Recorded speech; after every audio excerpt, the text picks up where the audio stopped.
Subscribe कीजिए हमारे channel Sonipat 24 को। सबसे पहले लेटेस्ट खबरें देखने के लिए बेल आइकन को दबाइए। सोनीपत के गांव बड़ी में बीती देर रात एक व्यक्ति ने अपनी पत्नी की हत्या कर दी और फिर फंदा लगाकर सुसाइड कर लिया। मृतक सुनीता और लोकेश यूपी के मथुरा के गांव सकना के रहने वाले थे और बड़ी में कमरा किराए पर लेकर रह रहे थे। दोनों में किसी बात को लेकर कई दिन से झगड़ा चल रहा था। पुलिस ने हत्या का केस दर्ज कर दोनों के शवों को पोस्टमार्टम के लिए सोनीपत के नागरिक अस्पताल में भेज दिया गया और परिजनों को सूचना दे दी गई। मिली जानकारी के अनुसार सोनीपत के गांव बड़ी में शाहपुर रोड पर शमशान घाट के पास किराए के लिए कमरे बना रखे हैं। पिछले 3 साल से यूपी के मथुरा के गांव सकरा निवासी लोकेश अपनी पत्नी सुनीता के साथ किराए पर रह रहा था। दोनों मजदूरी करते थे। दोनों में किसी बात को लेकर 2-3 दिन से झगड़ा चल रहा था। देवेंद्र ने बताया कि किराएदार लोकेश और सुनीता मृत अवस्था में पड़े हैं। इसके बाद वो मौके पर गया तो लोकेश के कमरे का दरवाजा अंदर से बंद था। किसी प्रकार की आवाज भी नहीं आ रही थी। उसने आस पड़ोस के लोगों की मदद से दरवाजा तोड़ा और अंदर गए।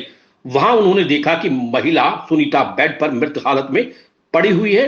देवेंद्र ने बताया कि कमरे में ही लोकेश पंखे पर फंदे पर लटका हुआ था। उसकी भी मौत हो चुकी थी। सुनीता के नाक और मुंह पर खून लगा हुआ था। नाक और गर्दन पर निशान दिखाई दे रहे थे। मौके के हालात बता रहे थे कि लोकेश ने आपसी कहासुनी के कारण पहले अपनी पत्नी सुनीता की हत्या की और बाद में खुद फंदा लगाकर आत्महत्या कर ली। बहरहाल ये पहला मामला नहीं है। इससे पहले भी सोनीपत शहर में एक पुलिस के जवान ने अपनी पत्नी को गोली मारी थी।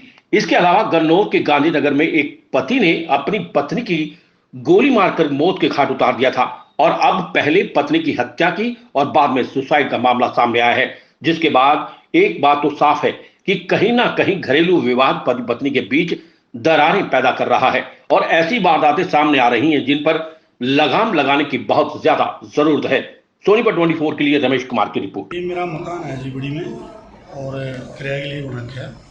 तो ये मेरे पास किराए पे रहते थे और मैं परसों किराया लेने गया तो ठीक ठाक थे, बिल्कुल कोई दिक्कत नहीं। 2-3 साल से मेरे पास रह रहे थे और मुझे सूचना मिली कि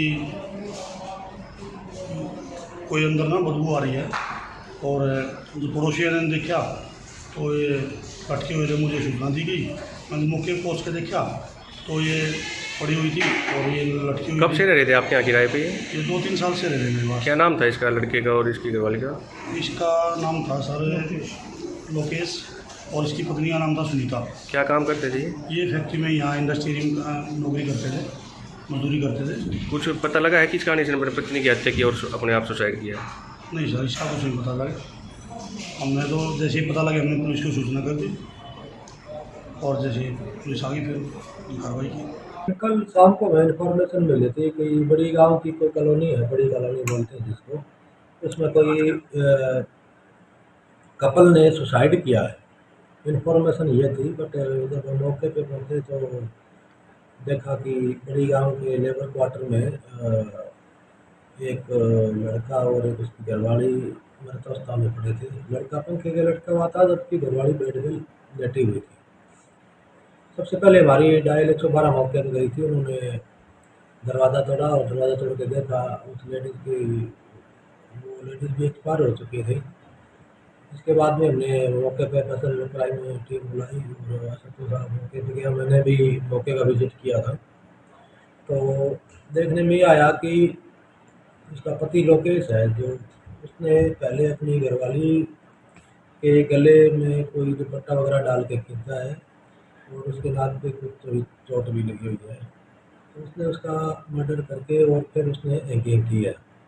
इस बात की पुष्टि इस बात से होती है कि जो सिंगल रूम था उसका एक ही दरवाज़ा था और कोई दूसरा रास्ता उस कमरे में एंटर करने का नहीं था।